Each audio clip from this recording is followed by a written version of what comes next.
अस्सलामुअलैकुम नाज़रीन, आप देख रहे हैं सियासत TV. Prime time news bulletin में आप सभी का खैर मकदम है। मैं हूं नाजिमा। सबसे पहले नजर डालते हैं हेडलाइंस पर। गर्मा गर्म मबाहिस के बाद असम्बली का इजलास गैर मुअय्यना मुद्दत के लिए मुलतवी। हुकूमत की 1 साल की तकमील पर BRS और कांग्रेस अरकान के दरमियान तल्ख कलामी देखने में आई। माजी की BRS हुकूमत की गलत पॉलिसियां और खर्चे मौजूदा हुकूमत के लिए बन गए हैं बोझ। वजीर आला का ऐवान असम्बली में इल्जाम, कहा KCR हुकूमत ने रियासत को तबाह कर दिया। रियासती हुकूमत ने अवाम और किसानों के लिए सिर्फ झूठे वादे किए। KTR ने लगाया इल्जाम, कहा रईतु भरोसा के नाम पर महज दिया गया धोखा। ये भी कहा मुकदमात से मैं नहीं डरता। रईतु भरोसा स्कीम के तहत किसानों को संक्रांति से माली मदद दी जाएगी। रियासती वजीर ज़राअत का ऐवान में ऐलान, कहा हुकूमत ने अब तक इस स्कीम के तहत 12 सीजन में 80,000 करोड़ रुपए खर्च किए। ऐवान असम्बली में पुष्पा 2 के स्क्रीनिंग वाक़े पर अकबर अवैसी का मज़म्मती बयान। सिंधिया थिएटर वाक़े पर चीफ मिनिस्टर का असम्बली में सख्त बयान। अल्लू अर्जुन और फिल्म इंडस्ट्री पर की तनकीद।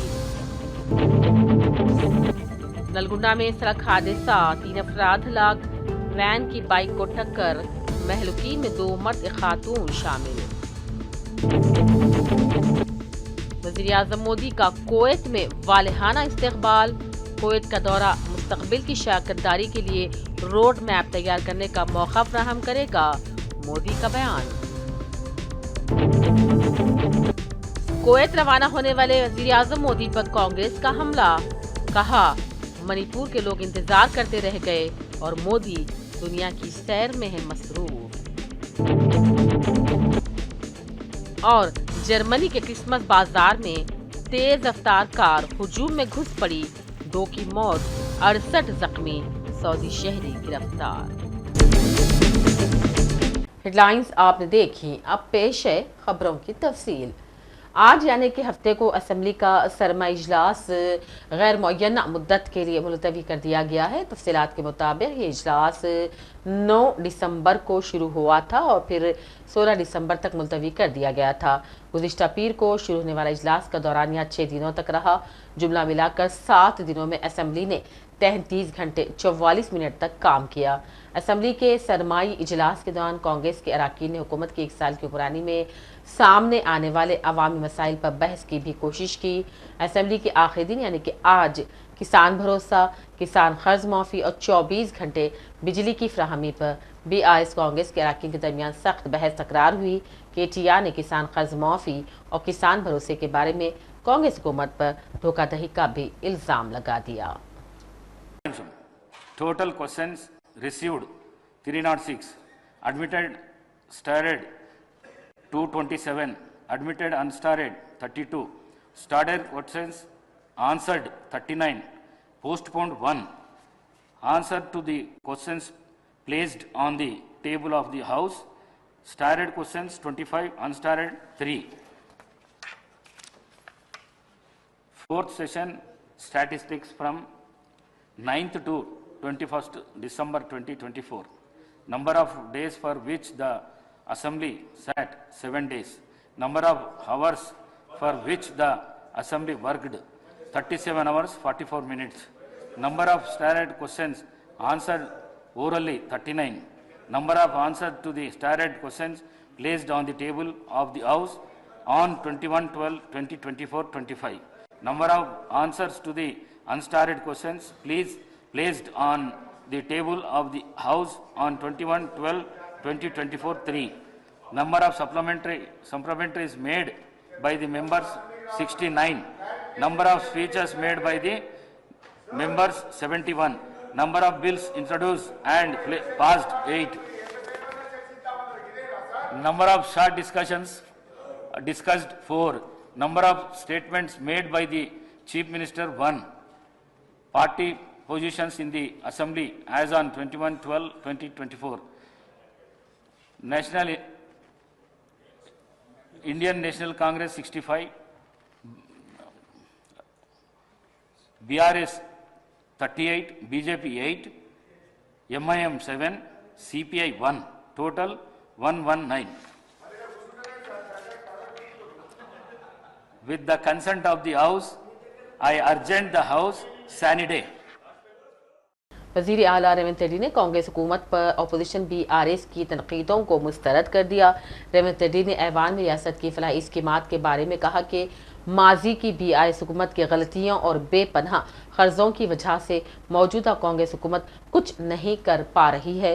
रैतु भरोसा हो या कांग्रेस की 6 गारंटी स्कीमात पर अदम अमल आवरी का सबब सिर्फ माजी की BRS हुकूमत के कारनामे हैं। वज़ीर आला ने रियासत को कंगाल कर देने का भी KCR हुकूमत पर इल्ज़ाम लगाया। अवाम को कांग्रेस हुकूमत के खिलाफ गुमराह करने का भी इल्ज़ाम लगाते हुए रेवंत रेड्डी ने ऐवान में अपना शदीद एहतजाज दर्ज करवाया। मजलिस के कायदे ऐवान अकबरुद्दीन ओवैसी ने सिंधिया थिएटर में पुष्पा 2 की स्क्रीनिंग के दौरान मची भगदड़ के वक्त खातून की मौत मामले पर ऐवान असम्बली में आवाज़ बुलंद की। स्पीकर से उन्होंने फिल्म के मशहूर हीरो अल्लू अर्जुन के बयान को दोहराया, जिसमें उन्होंने कहा था कि भगदड़ मची और खातून इंतकाल कर गई है। तो जवाब में अल्लू अर्जुन ने कहा था कि अब तो फिल्म ज़रूर हिट होगी। अकबर ओवैसी ने इस जुमले को इंसानियत के लिए शर्मनाक करार देते हुए ऐवान असम्बली में अपना एहतजाज दर्ज करवाया। लेकिन मैं बोल रहा हूं, मैं नाम लेना नहीं चाहता वो मशहूर फिल्म स्टार का, क्योंकि मैं अहमियत देना नहीं चाहता। लेकिन सर, मेरे इंफॉर्मेशन के हिसाब से वो फिल्म स्टार गए थिएटर को पिक्चर देखने के लिए, बैठे हुए थे, गड़बड़ हुई, उसके बाद पुलिस वाले आकर बोले कि भगदड़ हो गई, स्टैम्पेड हो गया, 2 बच्चे गिर गए हैं, एक लेडी मर गई है। तो उसके बाद में वो फिल्म स्टार पलट के ऐसा मुस्कुराते हैं और बोलते हैं अब तो पिक्चर हिट होने वाली है। और जो लोग बोल रहे हैं कि वेव कर लेते गए, सर 1-2 बच्चे स्टैम्पेड में आ गए, एक औरत मर गई, उसके बाद भी वहीं पर बैठकर पूरा पिक्चर देखकर उठकर जाते वक्त भी वो स्टैम्पेड को नहीं देखे, वो फिर गाड़ी में बैठ के ऐसा वेव कर लेते हुए गए। क्या मैं सही हूं या गलत हूं सर, आप बोलिए? क्योंकि एक मैसेज ऐसा दे रहे हैं कि गवर्नमेंट जुल्म कर रही है, ज्यादती कर रही है। सर, इंसानियत कहां है बताइए? Sir, I also go for public meeting sir, where thousands of people come. I make sure that there is no stampede, sir. I make sure that the security around me doesn't push the people so that nobody comes under the stampede, sir. Allu Arjun के Scindia theatre वाकया और फिर उनकी गिरफ्तारी पर chief minister Revanth Reddy ने assembly में अपना सख्त रद्द अमल दिया। रेवंत रेड्डी ने कहा, अगर एक दिन हीरो जेल में जाए तो पूरे फिल्म इंडस्ट्री वाले ताज़ियत के लिए आ जाते हैं। चीफ मिनिस्टर ने इस दौरान सिंधिया थिएटर के वाकये पर तफसीली बात की और कहा पुलिस इस मामले की तहकीकात कर रही है। उन्होंने मजीद कहा, अगर एक दिन हीरो जेल में चले जाए तो पूरे फिल्म इंडस्ट्री वाले ताज़ियत के लिए आते हैं, लेकिन यहाँ एक माँ की मौत हो गई और एक बच्चा जिंदगी और मौत के कश्मकश में मुब्तला है, तो क्या किसी ने ताज़ियत के लिए जाकर उसे देखा? चीफ मिनिस्टर ने टॉलीवुड के नामवर शख्सियात पर सख्त तनकीद की और कहा, ये बेहिसी दिखाने का वक्त नहीं है, मुतासिरा खानदान की हिमायत करना जरूरी था। बिना परमिशन आने के बाद एक्स रोड से पहले, थिएटर से बहुत पहले वो रूफटॉप ओपन कर दे के पूरा रोड शो किए। जब ये रोड शो में वो अंदर जा रहे थे, एकदम रैम्पेड, मतलब इतना ये हो गए। पुलिस वाले बाद में हमारे ऑफिसर्स मुझे आके वीडियोस दिखाए, वो समय पर इतना ये हो गया, हजारों लोग इकट्ठा होकर वहां पर मैड, मतलब ऐसा ये है एक सिचुएशन, मैं बोल भी नहीं सकता हूं, वो ऐसा माहौल बन गया कि हीरो को देखने के लिए, हीरो को मिलने के लिए बाहर भी हजारों लोग, हीरो आके बैठने के बाद बाहर कोई भी बाहर नहीं जा रहा, वहीं पूरा हो गए। इस क्रश में रेवती, श्रीतेश एंड इनके परिवार, हस्बैंड एंड और दूसरा बेटा थिएटर को आ गए। ये रैम्पेड में अलग अलग हो, एक बेटी और हस्बैंड अलग हो गए, बेटा और माँ अलग हो गए। तो उसमें लोगों को पुलिस क्लियर करके देखे तो माँ बेहोश हो गए, बेटा भी बेहोश हो गए। वो माँ उनके बेटे को ऐसा हाथ पकड़ के रख लिए कि पुलिस आके हाथ हटाए तो भी वो हाथ नहीं हट रहा, क्योंकि माँ मर गई तब तक, मगर बेटे को तो नहीं छोड़े। तो वो सिचुएशन में पुलिस लोग क्लियर कर दे के, उनके फर्स्ट एड कर दे के तुरंत हॉस्पिटल को लेकर गए। हॉस्पिटल को लेकर जाने के बाद मां मर गई, बेटा भी बेहोश हो गए, उनका ब्रेन डेड हो गए। स्पीकर सर, मतलब ही सैंडविच, दैट्स ऑल। मतलब है बोले तो है, जिंदा है बोले तो आप जिंदा है बोल सकते, मर गए बोले तो मर गए भी बोल सकते। तब डीसीपी आके सीधा हटा के इनके जो भी है सब सिक्योरिटी वाले पुलिस को हैंड ओवर कर देके डीसीपी जाके हीरो को बोल दिए कि भाई तुम तुरंत निकलना, नहीं तो हम लोग अरेस्ट करना पड़ता, क्योंकि 2 लाश गिर गए बाहर। आप यहाँ पर थिएटर में बैठ के तमाशा किए तो ये कंट्रोल नहीं होने वाले हैं, हम नहीं सुनने वाले हैं, आपको अरेस्ट करके पुलिस स्टेशन लेकर जाना पड़ता, आप तो निकलो। जबरदस्ती से वो हीरो को हमारा डीसीपी वो लॉ एंड ऑर्डर सिचुएशन देकर उनको बाहर लेकर आए। बाहर गाड़ी में बिठाने के बाद फिर जाते वक्त फिर रूफटॉप निकाल के फिर लोगों को ऐसा कर रहा, तो ये कैसे इंसान है? हम लोग क्या बोलना है सर? मुझे तो समझ में नहीं आ रहा। मैं बाहर ये बोल भी नहीं सकता हूं, अगर कुर्सी में बैठकर खामोश भी नहीं बैठ सकता हूं। तो ऐसे इंसान भी आजकल दुनिया में है। फिर भी हम कायद ऑपोजिशन और बीआरएस लीडर केटीआर ने आज मीडिया पॉइंट पर कांग्रेस हुकूमत की जानिब से किए गए तरक्याती दावों को निशान तनकीद बनाया। असम्बली के लिए हमारे नुमाइंदे खुसूसी की फ़हीम अंसारी के मुताबिक केटीआर ने रियासत के वज़ीर आला के बयानात को मज़े का खेस करार दिया। उन्होंने रईतू भरोसा और किसानों के कर्ज माफ़ी पर भी हुकूमत पर तनकीद की। केटीआर ने उन पर दर्ज मुक़ामात पर बयान दिया और कहा कि वो किसी मुकदमे से भी नहीं डरते। శాసనసభ చేతిలో ఎన్నడూ చెప్పనన్ని అసత్యాలు, ఎన్నడూ చెప్పనన్ని దారుణమైన అబద్ధాలు స్వయంగా ముఖ్యమంత్రి నోటెంబడే రావడం అనేది నిజంగా బాధాకరం. కాకపోతే ఒకటి మాత్రం ఇవాళ తేటతెల్లం అయిపోయింది. ముఖ్యమంత్రి రేవంత్ రెడ్డి ఈరోజు ఒక కన్ఫెషన్ స్టేట్మెంట్ ఇచ్చిండు. ఒక కన్ఫెషన్ స్టేట్మెంట్ ఇచ్చి అప్రూవర్ అయిపోయిండు. ఏమని? నా వల్ల కాదు ప్రభుత్వాన్ని నడపడం, నేను ఇచ్చిన హామీలన్నీ తెలివి తక్కువతనంతో ఇచ్చినా, నాకు తెలియదు 6 గ్యారెంటీల అమలు సంగతి కానీ, రుణమాఫీ సంగతి కానీ, మిగతా విషయాలు కానీ ఏదో తెలియకుండా కేవలం ఓట్ల కోసం మాత్రమే నేను హామీలు ఇచ్చినా, అప్పుడు బుకాయింపు మాటలు చెప్పినా, కానీ తంతె గారెల బుట్టలో పడ్డట్టు అనుకోకుండా వచ్చి అడిమారి గుడ్డి దెబ్బలక ముఖ్యమంత్రి అయినా. ఇప్పుడు ముఖ్యమంత్రి అయినాక నాకు నడపస్తలేదు, నాకు వ్యవహారం తెలుస్తలేదు అనే కన్ఫెషన్ స్టేట్మెంట్ మాత్రం ఇవాళ రేవంత్ రెడ్డి గారి అక్కసుతో కూడిన మాటల్లో స్పష్టంగా బయటపడింది. रियासती वजीर ज़राअत टी नागेश्वर राव ने ऐलान किया है कि आइंदा माह संक्रांति के मौके पर रईतू भरोसा स्कीम के तहत किसानों को माली मदद शुरू की जाएगी। वजीर मौसूफ ने ऐवान असम्बली में बताया कि हुकूमत संक्रांति तक किसानों को रईतू भरोसा इमदाद फराहम करने के लिए तैयार है। उन्होंने ऐवान में रईतू भरोसा स्कीम पर मुख्तसर मबाहिस के मौके पर हिस्सा लेते हुए बात कही और निशानदही करते हुए कहा, रियासती कांग्रेस हुकूमत ने अब तक इस स्कीम के तहत 12 सीजन में 80,000 करोड़ रुपये खर्च किए हैं। गुज़िश्ता साल हुकूमत के इक़्तिदार में आने के बाद 6,600 करोड़ रुपये से ज़्यादा की अदायगी भी की गई है। बीआरएस के रुकन कानूनसाज कौंसल के कविता ने कानूनसाज कौंसल में शहरी हुकूक़ और उनकी हिफाजत पर बयान दिया। उन्होंने हमेशा महीने के आखिरी इतवार को सिविल राइट्स डे मनाने की भी अपील की कि कविता ने देहातों में बढ़ते ज़ात पात के मसाइल को तशवीशनाक करार दिया और हुकूमत से सिविल राइट्स डे की शुरुआत करने का मुतालबा किया। ఇవాళ నేను ఒక ముఖ్యమైన అంశము మీ ద్వారా ప్రభుత్వం దృష్టిని ఆకర్షించదలుచుకున్నాను అధ్యక్ష.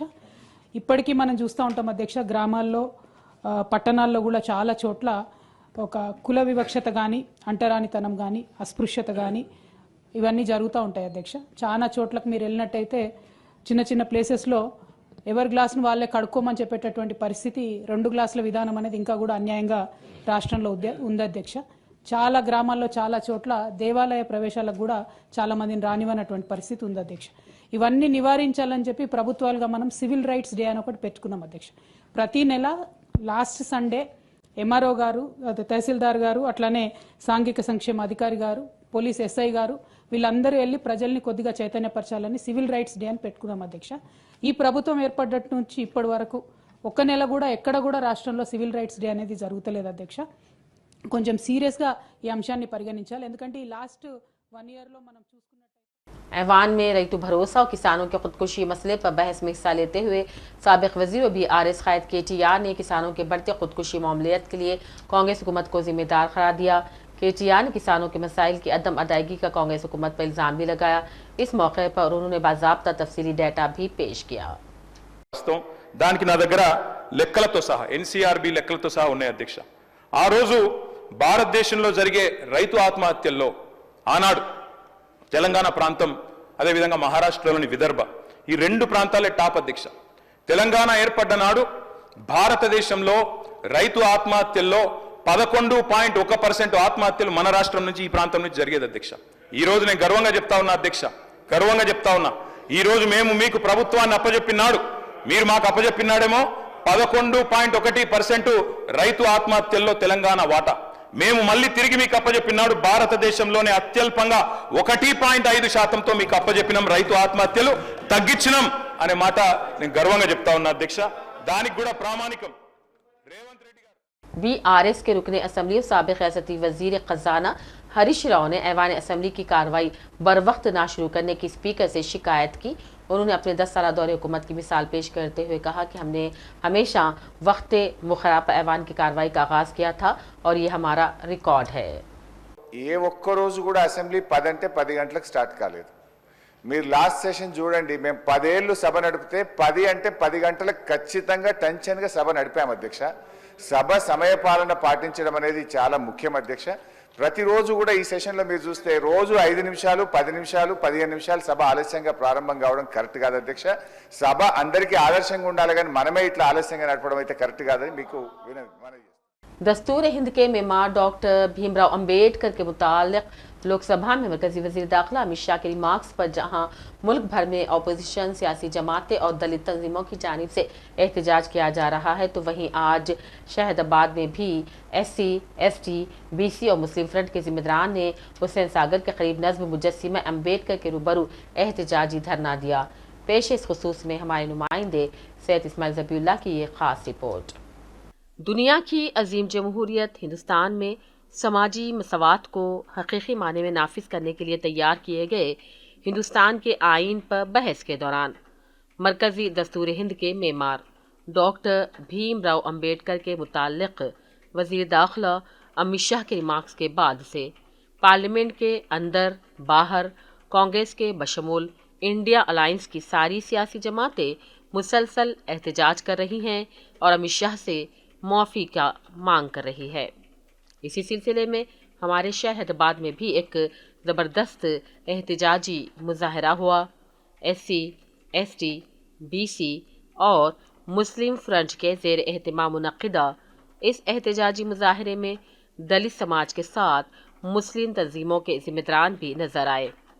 ऑल इंडिया दलित फेडरेशन के ज़िम्मेदार नरसिंह राव के अलावा निज़ाम कॉलेज के शोबे क़ानून के HOD गाली विनोद कुमार, CL यादगिरी जैसे तेलंगाना के बड़े बड़े दलित लीडरान ने अमित शाह से माफ़ी मांगने और इस्तीफ़ा तलब किया, तो वहीं मुस्लिम दानिशवरान जैसे कि प्रोफेसर अनवर खान, सदर मुस्लिम लीग तेलंगाना एडवोकेट मोहम्मद शकील, सनाउल्लाह खान, सदर SC, ST, BC मुस्लिम फ्रंट और BRS क़ायद एडवोकेट हयात हुसैन हबीब ने भगवादारी सियासी जमात और सारी तंजीमों को अम्बेडकर का दुश्मन करार देते हुए अमित शाह से पुरजोर इस्तीफ़े की मांग की।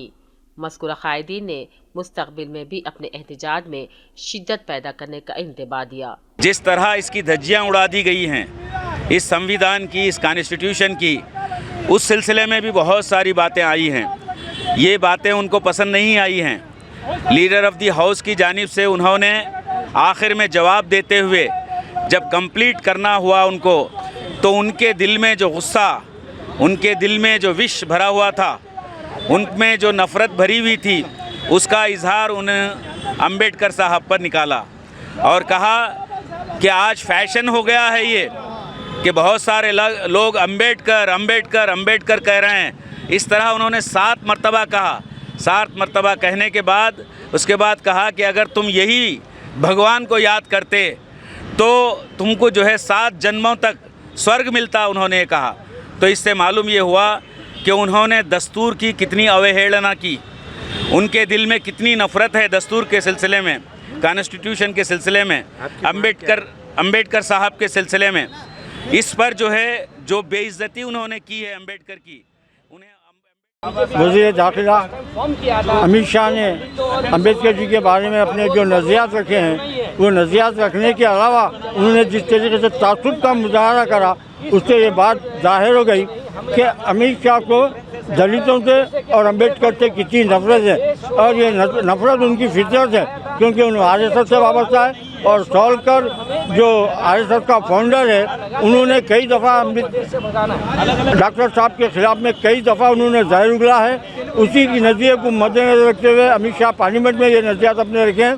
ये विदेशी आर्य संतति का अमित शाह, बाबा साहब अम्बेडकर ये स्वदेशी है, ये बाबा साहब अम्बेडकर ये हमारा देश है, ये राज्यांग निर्माता है। इनको अवमान करना है तो ये देश को अवमान करना, ये देश को अवमान है। ये पूरा ये विदेशी वाला अमित शाह ये देश स्वदेशी वाला बाबा साहब अम्बेडकर को अवमान कर दिया, पूरा भारत संविधान को अवमान कर दिया, भारत समाज को अवमान कर दिया।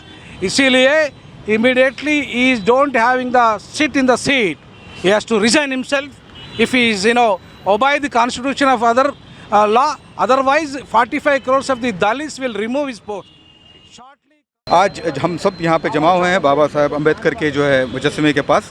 जिस तरीके से पार्लियामेंट के ऐवान में होम मिनिस्टर अमित शाह ने जो बयान दिया था, वो बहुत ही काबिल बर्दाश्त नहीं है, वो गलत है।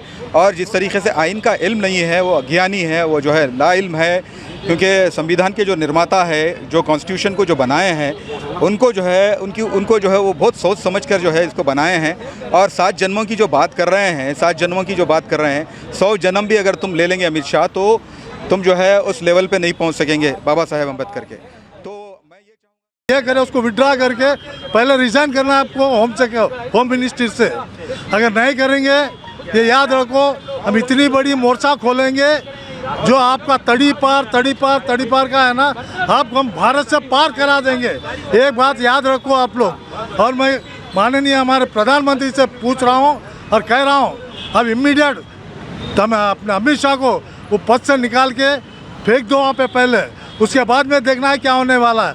अगर ये चाहता है, खाली स्वर्ग चाहता है या नर्क चाहता है, उसको जाने दो। हमारे लिए बाबा Saheb Ambedkar.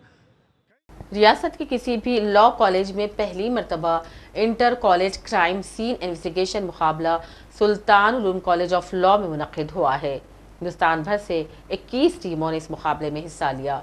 Director general of police vigilance and enforcement ने मेहमान खुसूसी की हैसियत इस मुकाबले में शिरकत की। मेहमान एजाज़ी के तौर पर शारदा उधानम, साबिक deputy director forensic Andhra Pradesh, और doctor CP Nandini, professor DSNLU ने शिरकत की। हिस्सा लेने वाली टीमों में सरफहरिस्त टीमों को बिलतरतीब 10,000, 8 और 6,000 रुपये के नकद इनामात से नवाजा गया। दीगर टीमों के लिए तौसीफ़नामे पेश किए गए। सुल्तान उलूम एजुकेशन सोसाइटी के एजाज़ी सेक्रेटरी जफ़र जावेद ने मेहमानों का इस्तकबाल किया। टीमों की पेशावाना महारत की भी सताइश की।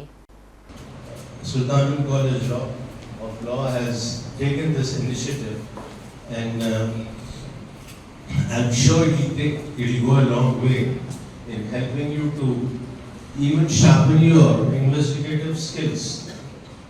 You're preparing them and you're trying to make them better lawyers and better investigators. And this is, I think, human service that you are delivering to the society. And you've been going around town, conducting investigations, gathering information. This would go a long way in harnessing your skills of investigation. And I'm so delighted that you've troubled the Honorable Chief Guest, who is the most appropriate person to be, having served as the Commissioner of Police. He has all the experience and exposure to be qualifies best to be the Chief Guest. It should continue. And I have one suggestion, I don't know, can be taken to the NPA, I can also put across. So right now, as I told you, in NPA these simulations are happening, even in Telangana Police Academy these are happening. So you can perhaps have a group MOU, we can work out on that. MOU with these institutions where the young budding lawyers, undergraduates or the postgraduates, they can go. They can sometimes act as the officers who are collecting evidence from the scenes of occurrence, the simulated ones, of course. Sometimes they can be just observers. What the trainees are doing, and if you can point out the mistakes, just be an observer and then tell the mistakes. So it benefits. Mehdipatnam से टोरी चौक की जाने वाली शाहरा हैदराबाद की अहम और मसरूफ़ तरीन शाहराओं में शुमार होती है और यहाँ हमेशा से ही ट्रैफिक के मसाइल रहे हैं। मगर अब यह है कि इस अहम तरीन और मसरूफ़ तरीन शाहरा पर केबल नेटवर्क के लिए बड़े हिस्से को खोद दिया गया है। बड़े केबल्स को बिछाने के लिए पाइपलाइन बिछाने के मकसद से ये गड्ढे खोदे गए हैं, जिसके बायस इस इलाके में ट्रैफिक का शदीद तरीन बहरान पैदा हो गया है। गढ़ों की खुदाई को हफ्तों गुजर गए हैं मगर काम निहायत सुसवी से जारी है, जिसके नतीजे में यहाँ सुबह से लेकर शाम तक ट्रैफिक मसला है और लोगों का यहाँ से गुजरना जोखम से कम नहीं। इन गढ़ों के बायस यहाँ हादसात के भी इम्कान बढ़ गए हैं। हमारे नुमाइंदे निज़ामुद्दीन लईक ने इस मसले पर हुकाम और जिम्मेदारान से राबते की कोशिश की, मगर कोई भी इस मसले पर बात करने तैयार नहीं। अलमिया तो यह है कि इलाके के कॉरपोरेटर और MLA भी इस मसले पर आंखें बंद किए बैठे हैं। अवाम को यहाँ पेश आ रही बदतरीन मुश्किलात के हवाले से इस्तिफसार किए जाने पर बेइज्जती का मुजाहरा करते नजर आए। ज़रूरत इस बात की है कि इस अहम शाहरा पर इस तरह के काम अगर शुरू भी होते हैं तो इन्हें फौरी महज एक हफ्ते के अंदर अंदर पाए तकमील को पहुँचाना चाहिए, मगर अफसोस तारीख गवाह है ऐसा कभी नहीं होता। अगर यहाँ के गड्ढे बंद भी हो जाएं तो फिर यहाँ तारकोल की पक्की सड़क बनने में कितने साल लग जाएंगे ये कोई नहीं जानता। मादापुर के नॉलेज सिटी में एक इमारत में आग लग गई। आग इमारत की 5वीं मंजिल पर वाक़े बार में लगी। कई फायर फाइटर्स ने घंटों की जद्दोजहद के बाद आग पर काबू पाया। रायदुर्गम पुलिस ने सिलसिले मुकदमा दर्ज करते हुए तहकीकात शुरू कर दी। और उधर जिले नलगुंडा में पेश आए सड़क हादसे में 3 अफराद हलाक हो गए। हादसा जिले के देवरकुंडा में उस वक्त पेश आया जब DCM वैन के ड्राइवर ने इसका तवाज़ुन खो दिया और फिर ये वैन बाइक से टकरा गई। इस हादसे में बाइक पर सवार 3 अफराद की मौके पर ही मौत हो गई। महलूकीन में 2 मर्द और खातून शामिल है। और नजर चंद अहम कौमी और बैनुल अक़वामी खबरों पर। बढ़ती महंगाई के इस दौर में मिडिल क्लास के लिए एक बार फिर बुरी खबर सामने आ रही है। जैसलमेर में GST कौंसिल की 55वीं मीटिंग जारी है। इस मीटिंग में कई अहम फैसले किए गए। इस दरमियान मीटिंग से जो खबरें निकल कर बाहर आई हैं वो मुतवस्सित तबके के लिए अच्छी नहीं।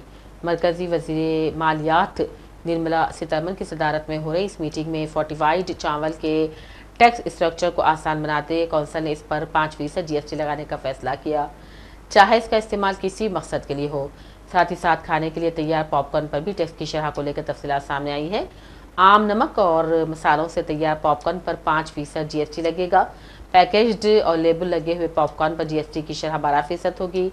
अलावा अजी चीनी जैसे कारमेल से तैयार पॉपकॉर्न को शुगर कन्फेक्शन के ज़मरे में रखा गया है, इस पर 18% GST लगेगा।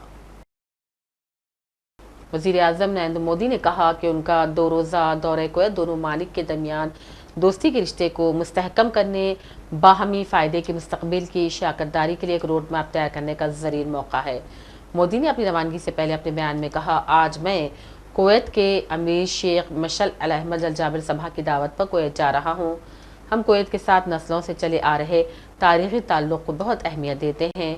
हम न सिर्फ मजबूत तिजारत और तवानाई के पार्टनर हैं बल्कि मगरबी एशिया के इलाके में अमन, सलामती, इस्तेहकाम और खुशहाली के लिए भी हमारे मुश्तरका मफादात हैं। वज़ीर आज़म मोदी के कुवैत पहुंचने पर अमीर कुवैत ने एयरपोर्ट पर उनका वालेहाना इस्तकबाल किया। एयरपोर्ट पर हिंदुस्तानी कम्यूनिटी के लोग बड़ी तादाद में मोदी के इस्तकबाल के लिए मौजूद थे। मोदी का यहाँ वालेहाना और पुरजोश इस्तकबाल किया गया। दिल्ली NCR और इसके आसपास के इलाकों में ठंड में मुसलसल इजाफा हो रहा है। गुज़िश्ता कुछ दिनों से धुंध भी देखने को मिल रही है। अगले 3 दिनों तक नोएडा, फरीदाबाद और गुरुग्राम में शदीद कोहरा मिलेगा। वहीं कश्मीर और हिमाचल प्रदेश शदीद ठंड की लपेट में हैं। कश्मीर में झरने जम गए हैं। हिमाचल के कुछ हिस्सों में दर्जे हरारत नुक़्ते इंजमात से भी नीचे आ गया है। दिल्ली में गुज़िश्ता 24 घंटों के दौरान कम अज़ कम दर्जे हरारत में गिरावट देखी गई है। जुमा की सुबह 8:30 बजे सफदरजंग और रिच एरिया में दर्जे हरारत 1 डिग्री सेल्सियस तक भी कम हो गया था। उधर जर्मनी के मैगडीबर्ग शहर में गुज़िश्ता एक भीड़ भाड़ वाले क्रिसमस बाजार में एक कार घुस पड़ी। इस वाक़े में 2 लोगों की जान चली गई जबकि 60 दीगर अफराद ज़ख्मी भी हो गए। हमले का मकसद वाज़ेह नहीं। पुलिस ने कार ड्राइवर को गिरफ्तार कर लिया। जर्मन बाजार में लोग बड़ी तादाद में क्रिसमस की खरीदारी के लिए आए हुए थे और इसी दौरान शाम 7 बजे हादसा पेश आया। ये भी कहा गया है कि महलूकीन की तादाद में इजाफा हो सकता है क्योंकि 15 ज़ख्मियों की हालत संगीन है। मीडिया से पुलिस ने कहा कि मुश्तबा 50 साला सऊदी डॉक्टर है जो पहली बार 2006 में जर्मनी आया था और मैगडीबर्ग से तकरीबन 40 किलोमीटर दूर बमबर्ग में बतौर डॉक्टर काम करता था। जिस चांग ने कहा, जैसा कि हालात हैं वो अकेला मुजरिम है, इसलिए जहां तक हम जानते हैं शहर के लिए कोई खतरा नहीं।